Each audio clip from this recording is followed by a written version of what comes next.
Good morning, everyone. Thank you for joining us for another episode of Real Talk. My name is Amir Tabrizi, and I am the Director of Marketing here with the Eric Stewart Group.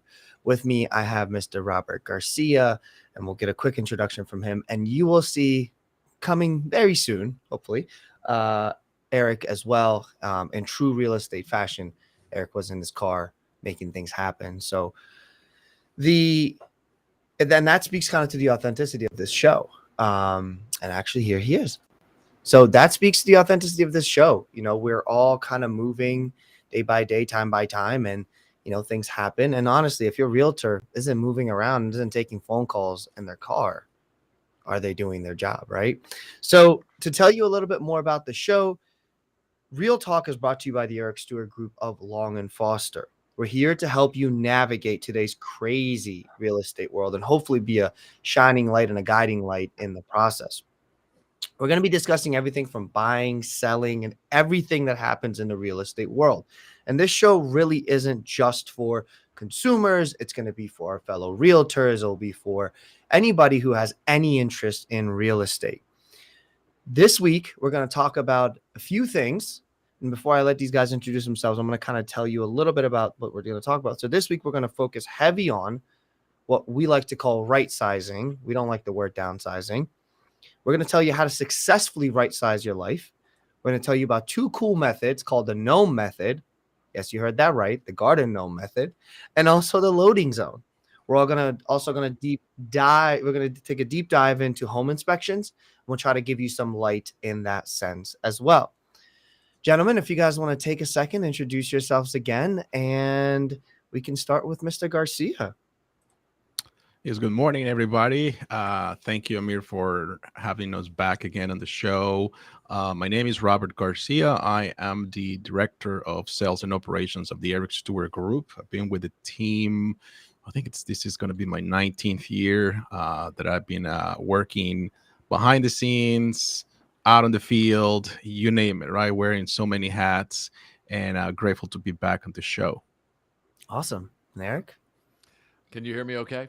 We can hear you well. Perfect. Good. So, this is my 35th year selling residential real estate. It's what I love to do every day. I love getting up and approaching the process like catching a wave, like surfing. And it's interesting, Amir. I was talking with somebody. It was actually, I think it was my mother. Was visiting my folks, and she said that it's you don't actually make the wave comes and you catch it, right? It's just a question of catching the waves. And so we're as real estate agents looking to catch the waves with our sellers and our buyers. And today I'm so excited to share about some great techniques for how to approach downsizing, or as I call it, right sizing. Awesome. As you guys are watching, if you have any questions for Robert and Eric, feel free to just comment exactly where you're watching this, whether it's on YouTube, whether it's on Facebook. As long as you guys comment, I will get them and I will ask them for you.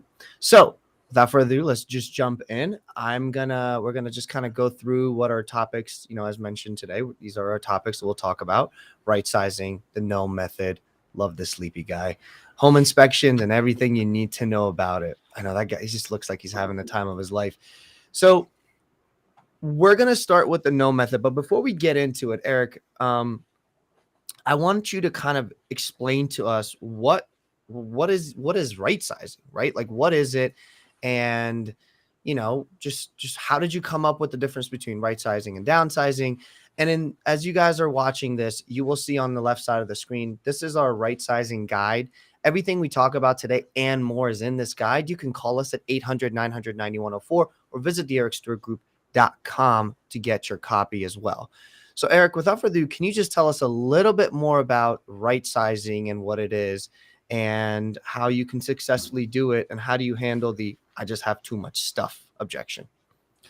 Well, first of all, think about where you live in the arc of time, meaning that when you are a child, you live with your parents in a home that your parents have provided, and then you grow up, and then you're on your own as a single, and perhaps you live with a couple of other singles, and then perhaps you decide to buy your first place, and perhaps maybe you get married, and perhaps you have children, and perhaps, right? All these different perhapses. But then at some point, perhaps you have your children grow and like you grew up, your children grow up, and you end up really not needing all the space that you've had. I just went through this process of right sizing my life last year out of the home that I grew up in, that my parents lived in, that our family had purchased from my parents, and then I raised my kids there, and now they're all grown. And so I've gone through right sizing to what I need now, which is a very different home. It's about a third the size of a home that I used to have. In the house I used to have was really filling out all the what ifs. What if the kids come home? What if I need this? What if I need that? In reality, what I have now is even more than enough for what I need on a daily basis. So right sizing is really about finding the right size for where you are in life and allowing that new living environment. And it could be the same one you're in right now. It could be you stay where you live and you modify it. It could be you move to an apartment. It could be a variety of different places you might consider. But it's that would then empower you to live a more preferable future. You're not maybe encumbered by as much responsibility, whether it's heating, cooling, taxes, or maintenance, or otherwise. Perhaps it's just a change. And so we call right sizing this process of considering what's the right size now, what's going to be the right size in 10 years. And this right sizing guide, which I started writing 15 years ago and have rewritten many times, is just a free publication with about 50 pages that helps you dig into how can you approach getting older and how do you get rid of your stuff. And so I'll segue, with your permission, right into the GNOME method. Please do. So, the GNOME method is just my tongue-in-cheek way of saying there are things in our lives which might have emotional appeal for us. Perhaps they bring a memory, but they don't bring any really lasting value on a day-to-day basis. We don't need gnomes. We don't probably use gnomes very often. I think of the gnomes that were in one of my neighbor's yards that were made of plastic that they plugged their hose into the back of, and it was a sprinkler head gnome. And I think of other past clients of mine, one guy who had a collection of gnomes and trolls. And again, decorative for sure, but not essential, and you think of those trolls with the big yellow wavy hair or purple hair and whatnot, so here's the GNOME method. It's just when you're trying to decide about anything you own, whether it's time to keep it going forward, or whether it's time to let go of it, is you ask yourself these three basic questions. Do I need this? Do I love this? Do I use this? And the wonderful thing about where we live in America, you can decide your love for something can override everything else, and you can keep it anyways, right? But you may find that there are things that you've kept, and it's now maybe time to let the item go and maybe maintain the memory of the item. And that looks like maybe shooting a video of the item or taking a picture. Amir, I'll never forget this story. In 1981, when I was a junior in high school, I came back from college and I went to a good friend of mine from high school's Christmas party. And I walked out the front door. It was December 21st or something like this. It was frigid cold.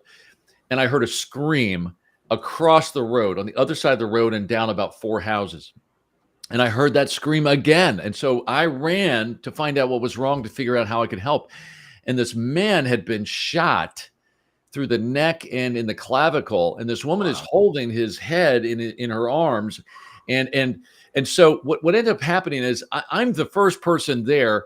I take my sweater off. I take my wool shirt off. I take my cross off. It's like I basically am bare chested. It's about 18 degrees outside, and I've got my jeans and I'm bare chested, and I'm just praying. I'm like, Lord, please help this man, please. I'm crying out to God. Well, the ambulances come, the crowds gather, the guy gets whisked off and ends up at the hospital. I go back to the hospital, and my sweater was just gone. But the shirt, which I had used years before when I did some backpacking, which had helped to save this guy's life, I was able to retrieve that, bloodstains and all, from the hospital. And what do you do with something like that has such an emotional connection to a severe event, right? And I think sometimes in life we have these things, whether it's we pick up a tchotchke when we're with our family, when we're traveling across the country, we're in Utah, and we pick up some little tchotchke piece, and it reminds us something important in our lives, or whether it's that shirt that I'm telling you about or something else, how do we keep the item without keeping the item? So we'll talk a bit about how we can do that today as well. How can we let our memories live on, but without having to keep the stuff? So yeah, I mean, that's a memory that will definitely be etched in your head for a very long time. But those people are lucky you were there and were willing to do that. You know, I've heard this, and Robert, I would love to hear your take on kind of the no method and what you've experienced with some of your clients and helping them in this process. But you know, when we do seminars and we're sitting there and Eric is, you know, you're explaining like the process of, do you need it? Do you love it? Do you use it? And there are so many people that are just right at that 33%, right? I just love it, but I don't really need it and I don't use it. And so seeing that process, and what I love about kind of some of the things we do here is, you know, the downsizing process just kind of sounds so aggressive. Like we're getting rid of stuff. Whereas the right sizing, like you mentioned, we're finding places and things to do and move on with. Robert, in your experience, and especially with, you know, working, you know, and this kind of happens, and you guys can correct me if I'm wrong, this kind of really happens when, you know, somebody's kind of just leaving their home that they've raised kids in and so on and so forth, and then they're getting ready to move out to something that's better suiting for their life. But Robert, how have you used the no method when you're on a listing appointment, or you're just kind of helping somebody navigate through this right sizing process? That's a good question, Amir. So what's very interesting as I've gone through different appointments with clients, it's how emotionally attached they are to things, and they just don't realize it until the moment they feel like you're taking something from them that they don't need. It has been in the same shelf for so many years. They seen it over there, they don't touch it, it's full of dust, but the moment they said, okay, now this has to go, they feel like something, like you're taking an arm or a finger out of them, and they're just like, I know it has to go, but can we think about it? So many times this whole process of walking through a house, knowing what stays, what doesn't stay, what just give away, and so on, that sorting process, actually it takes more than one round many times, because just people just feel like, I want it, but I don't know where I'm going to put it in the new place. So basically it's just moving clutter to another place just to clutter the new space that they have. And that's kind of like always been the challenge, and it's an emotional challenge more than that for so many people that have had so many things in the same place for many years. So helping them navigate that, letting them understand what's the benefit on the process of selling their home. It's very important, because what they have there necessarily, it's not going to make any difference for a buyer to purchase the house, but it does create a visual impact, especially when you're walking through the property and you're, you know, like I will show people pictures of other homes. So like, look at this house. At some point, they probably had a lot of stuff over there. They decluttered this, and look at how it's spacious. Do you agree with me that maybe this is the right thing to do for your property? And then at the end, they decide that's the right thing to do. But it's not an easy process. It has never been an easy process. Yeah, I'm sure it's not an easy process for of course, for the consumer or the clients that we serve, but also as for the agent to kind of, we wear so many hats as an agent, right? You're the unofficial lawyer, the unofficial accountant, the therapist sometimes, and helping them move through this process. And it's rightfully so, because this is a huge thing that everybody does. You don't go buy a house every year. And especially when you've lived in a house for so long, it's really hard to move out of. So Robert, we're going to step into the loading zone. And this is Eric. This is what I would love to hear, how you came up with this. But Robert, you have come up with a really cool thing that we use here at the Eric Stewart Group. And, you as the director of sales and operations, this is kind of what you specialize in, just finding these different ways that help our clients. After Eric has mentioned about the loading zone, I would love to hear more about your virtual staging process. But leading with that, kind of going into that next step, so we heard about the no method. And again, if you guys want to download the right sizing guide, you can call us at 800-900-9104 or visit theericstewartgroup.com. And the cool thing about calling the 800 number is when you pick what you're looking for, you're going to be able to somebody from our team will reach out to you. So I promise it's not chasing a phone tree. So let's go into the loading zone.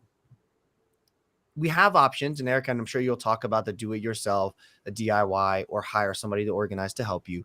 But walk us through the loading zone, and for maybe explain to us what we're looking at really here, and give us a little bit more detail what we can use and how our clients can use this loading zone.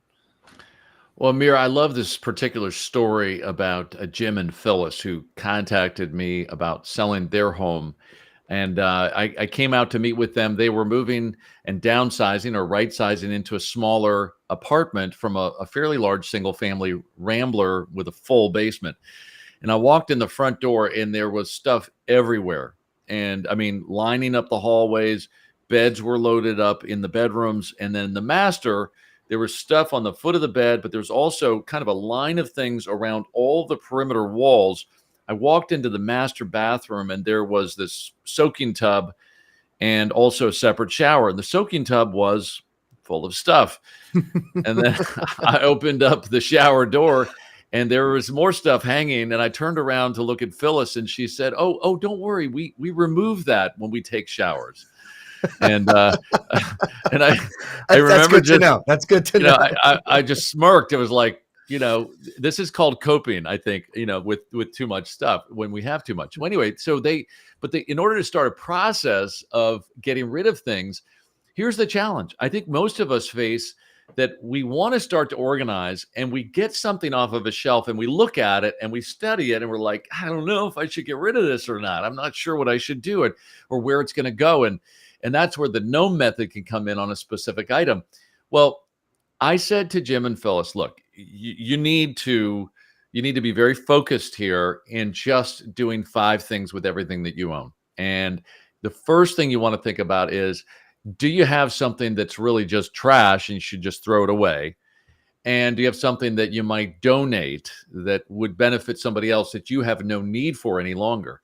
Those by far are the biggest boxes that you're going to need, if you will, boxes being bags or whatever you need to put stuff into. Mm-hmm.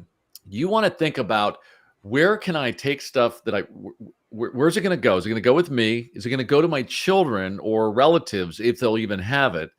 Am I going to sell it? Maybe it's got some real value to it.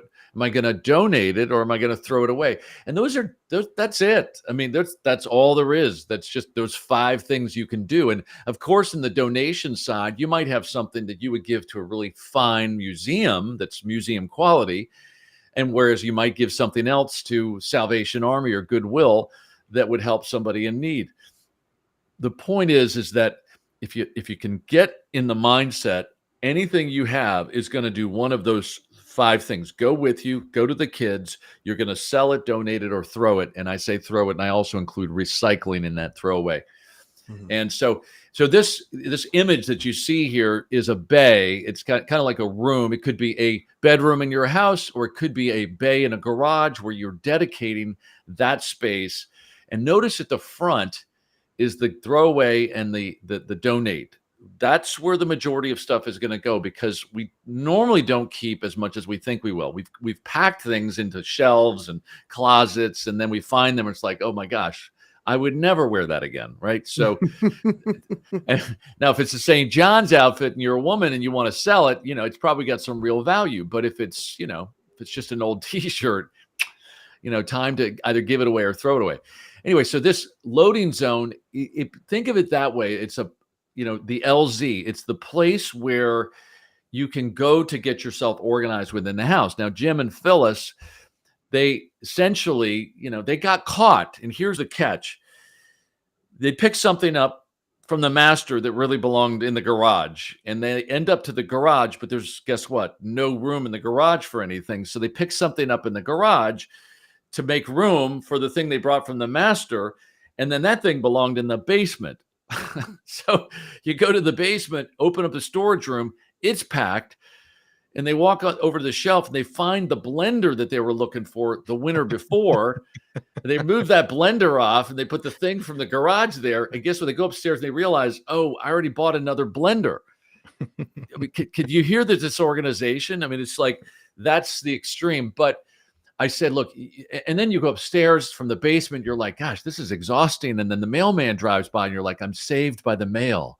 I'm going to go get the mail, sit down, and then make myself an egg salad sandwich and call it a day, moving 3 things. No. You want to think less efficiently. Okay. I want you to think about that. Think less efficiently. Think of taking something from the master, and maybe you're going to take it with you, or maybe you're not ready to move quite yet, and you need to put it where it belongs. Just take it where it belongs. Right. Stick it on top of other stuff. Use this loading zone as an organizational tool to gather the things into one space, and then remember, put those donation and throwaway things closest to the door, because you're going to be emptying that far more often than you will be keeping, selling, or otherwise with your things. Yeah, I learned that lesson the hard way of not, you put everything in the black trash bag and you put it in that room that you're like, oh, I'll do it later. And then I'm pretty sure 6 months later, that donation bag is still there and my wife is still not happy with me, but that's okay. I'm sure I'll get to it one day. Okay, so that's awesome. So before we get to Robert, and I would love to hear kind of the virtual side of this. So now all of this stuff can be very overwhelming. Right? We can all agree that it's very, very overwhelming. It's not an easy process where it's just a 1-2 step and then things just happen miraculously. But with these changes, with these things that are happening, there is a virtual side to this. And Robert will tell us a little bit more about the virtual side and how things can happen, and how we can make sure your house sells or is on the market at the perfect time, while you're still in this process, right? One thing that I've heard Eric and Robert preach all the time is that timing trumps condition. And we've discussed that last show, and then we'll also kind of go through it again. So Robert, can you tell us a little bit more about the virtual process, and how that works? And then while Robert's speaking, I'll show you guys some pictures. But again, remember, if you guys want any of this information, feel free to call us at 800-900-9104 or visit ericstewartgroup.com to get your own copy of the Rightsizing guide. So yeah, thanks, Amir. So the virtual process actually came out of the necessity to having to make quick physical changes to some of the photography that sometimes was needed. So some people sometimes were not ready for pictures, but timing was more important than anything.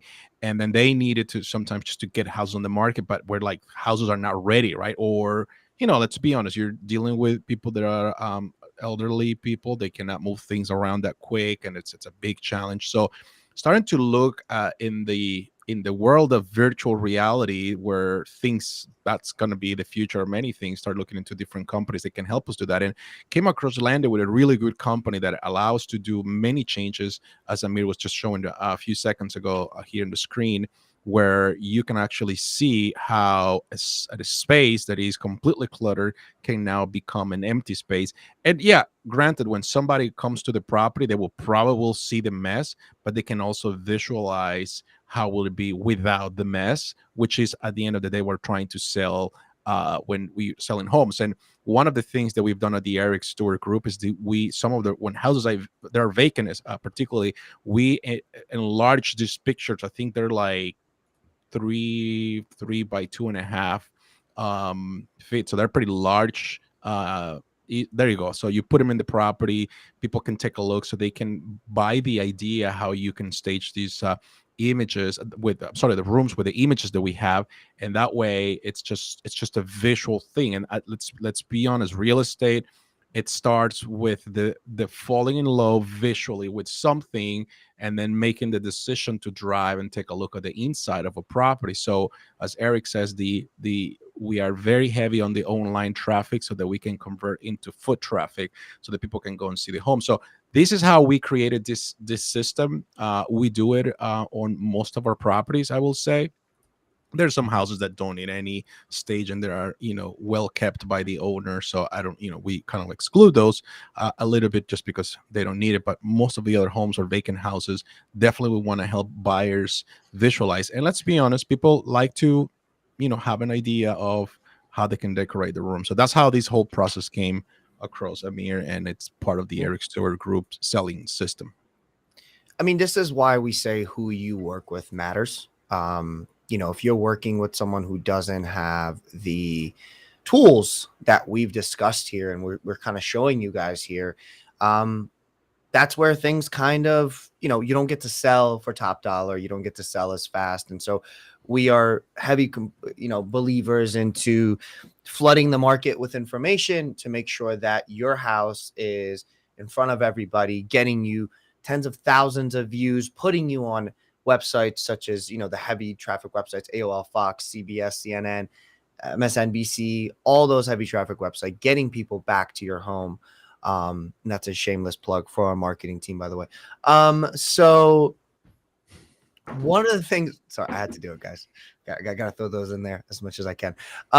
So one of the things that we've discussed, and again, if you guys need access to everything we talked about today, and want to see the guide, feel free to call us at 800-900-9104 or visit ericstewartgroup.com, and you'll get to see more than just that guide there. We have a few other guides that Eric has written, and one pagers and so on and so forth. So I want to take this time to kind of segue into something that's kind of maybe been overshadowed, overlooked in this crazy market, which is home inspections.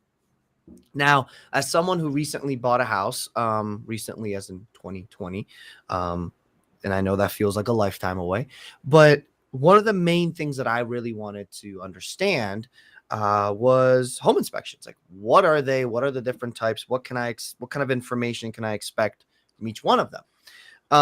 And then there is something that we cover, and it's part of what makes us unique, is the complete transparency in how we discuss the sale, the purchase, or just give you information for when it comes to selling or buying. We're going to discuss something as a seller. Should I get a home inspection before going on the market? And that's something that we're going to have Eric cover. But before we get to that, Robert, can you just take a few minutes and explain to us what is a home inspection, and then what different types of home inspections do we have? Robert, you are muted, my friend. Yeah, sorry. In a simple way, a home inspection is just basically it's a visual report, right? It's an opportunity that a purchaser has to have a visual report of the things in the property that are not working, they're broken, things that are going to need immediate attention, right? So that these can be negotiated through the whole process while buying the house, or for the buyer to replace later. And of course, for those big things that you have to budget for down the road, right? Like your roof is 20 years old, and another 10 years you're going to have to replace it. So that's basically what a home inspection is, just to give you the information that you need to make a decision at that moment in time if that's the right property for you or not. And that's going to the seller. I'm sorry, to buyers. Buyers pay for an inspection in at least in the state of Maryland, DC, and Virginia.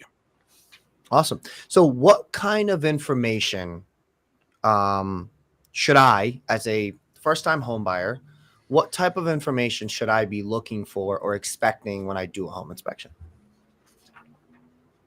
Well, it depends who are you hiring. There are all kinds of inspectors out there. There are those that charge just a little to do an inspection, and there are those that actually charge a good fee for also a very good report. So the things that you need to be looking at is structural, right? Any cracks in the foundation, walls, any cracks in the slab in the basement. You're also going to be looking for things that are mechanical, like the plumbing, it's all working, the HVAC, it's all working, appliances are all in working condition, and so on. And then of course those things that perhaps it looks like it was a damage in the past, it looks like it was repaired, maybe not done properly, so it's just an indication that you have to do a little bit more digging to find out what happened there. And that's another thing. So it's remember, and it's only 3 to 5 hours in average, depending on the size of the house. You're never going to get to know the whole house in a short period of time, but for sure the things that need immediate attention are going to come to the surface at that moment, and then they're going to make it into a report. Sometimes they put, night photography, videos. Now they're doing drone images of roofs and gutters and so on, and then at that point, then you can discuss with your realtor to coach you and guide you if that's a good investment or not. Gotcha. This next question for you, Eric, and I heard somebody ask you this. I believe we were at a seminar. This was pre-COVID, which feels like, I don't know, decades ago. And somebody asked, as a seller, should I get a home inspection prior to going live? So, Mr. Stewart, I'm a seller. In my right mind, I want to know everything that's going on with my house. Should I get a home inspection before we go live on the market? It's not advisable to get a home inspection before you go on the open market. And the primary reason is you are responsible as a seller.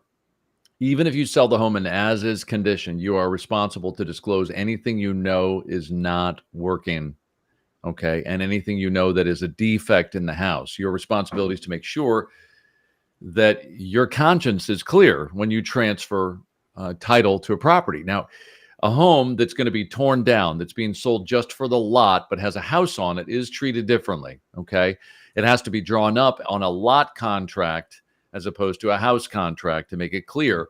Or if it's a house contract, it's got to make it clear that it's going to be used as a tear down, and therefore the condition of the property or the fact that it has been built before 1978 and might have lead paint. Those kinds of issues are really going to be irrelevant when it's going to be torn down and removed, right?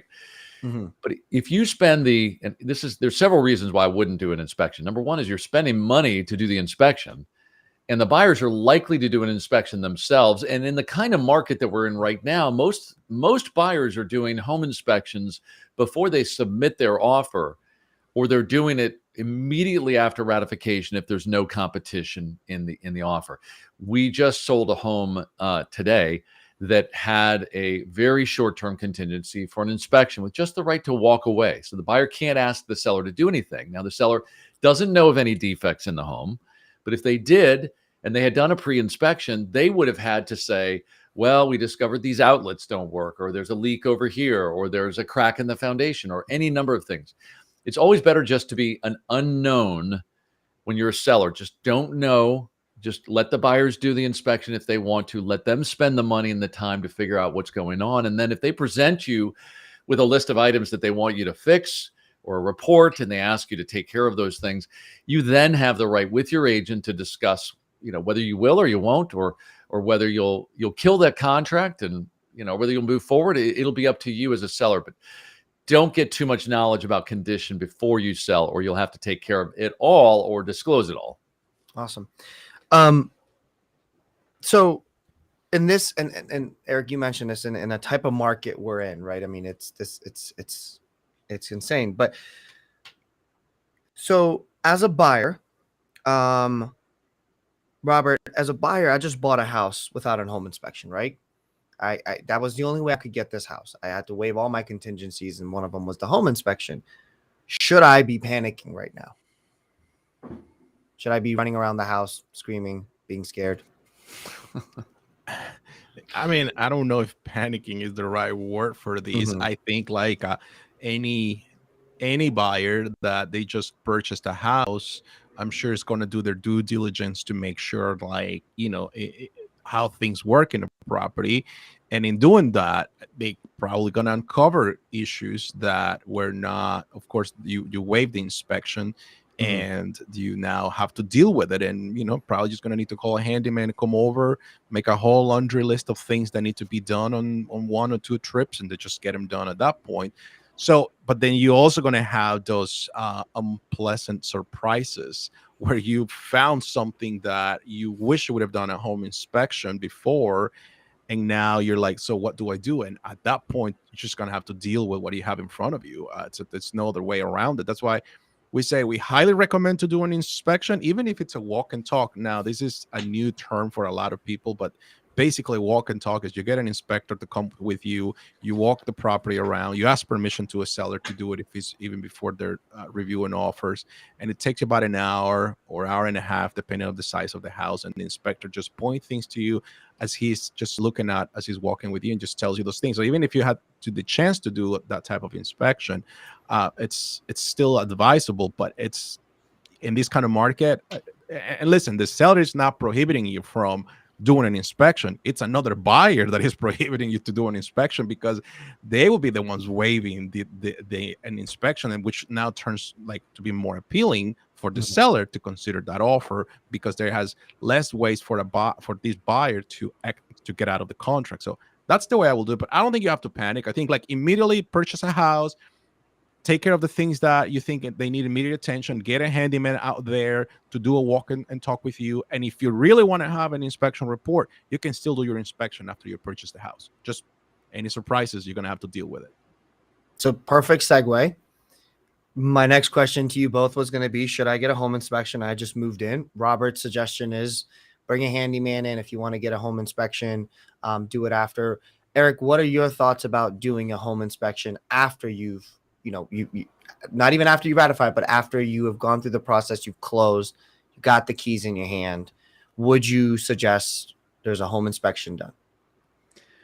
Well, I would say no. You spend $400 to have somebody tell you all the things that are wrong. You're kind of in the same place you were as a seller. Now, all of a sudden, you know everything, and you're going to have to take care of everything. Now, does it give you information? Sure. But you spent $400 for that information.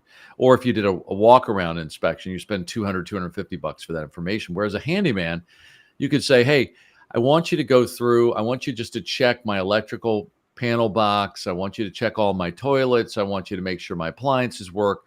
And anything that you find that's not working, let me know, and let's come up with an estimate to get that repaired. It's more, you're not paying for that because you're going to somebody who's spending their time to try to find those things and can come back to you. I think a lot of folks buy houses without inspections right now, and they just settle and they move in, and then they discover whatever the issues are. They discover those issues once they've lived there for a little bit. And then they run around the house screaming like you do. I was, when we were buying, and Robert was the one helping us, my wife and I buy, and it was interesting. When I would walk into the house, I would look around, like, I don't like this, and this. So my wife, being the therapist she comes back and says, from now on, when we walk into a house, for every 5 negative things you say, you have to say 5 positive things. I quickly ran out of negative things to say. So that taught me a lesson. We have 3 questions that have come in. Robert, a question that came in about virtual staging is, does virtual staging cost me more if we work with the Eric Stewart Group? No, it does not cost you more. It is all covered under the commission fee that we will charge, negotiate a structure at the beginning of the formalizing the relationship. Eric, another question we had is, should I get a home warranty after I buy in this market? Well, that's a good question. If you have purchased a home without doing an inspection, I would say spending $700 on a home warranty is still maybe throwing money away, because it could be that the condition of the appliances that would be covered, or your plumbing, or the other things that could be covered, are fine. And you don't need to put an umbrella up when it's not raining. Now, granted, warranties are like insurance, which means that you're renting future wealth. You spend $700 on a home warranty that covers all the appliances, the furnace, the air conditioner, those kinds of systems in your home. The warranty company doesn't actually come to your house. You pay for a warranty. They want you to start with a warranty with them from day one and have one every year for the rest of your home ownership. And that's how they really make their money. If you're concerned about the age of appliances, if you're concerned about the furnace and those things, it might be a good bet to do it, especially because a lot of appliances don't last like they did in my mom and dad's generation, or when I was a kid. The Maytag dishwasher, washing machine, and dryer that lasted 45 years and still rumbled around and dried things. That things don't go the same way. So balance that. Just know what you have, and then read the fine print on any home warranty you may be looking at. And then the last question for you both. This person specifically asked if you guys can both give your answers to this. So, Robert, we'll start with you. What discrepancies should I expect between an inspector doing the inspection or the walk and talk with a handyman?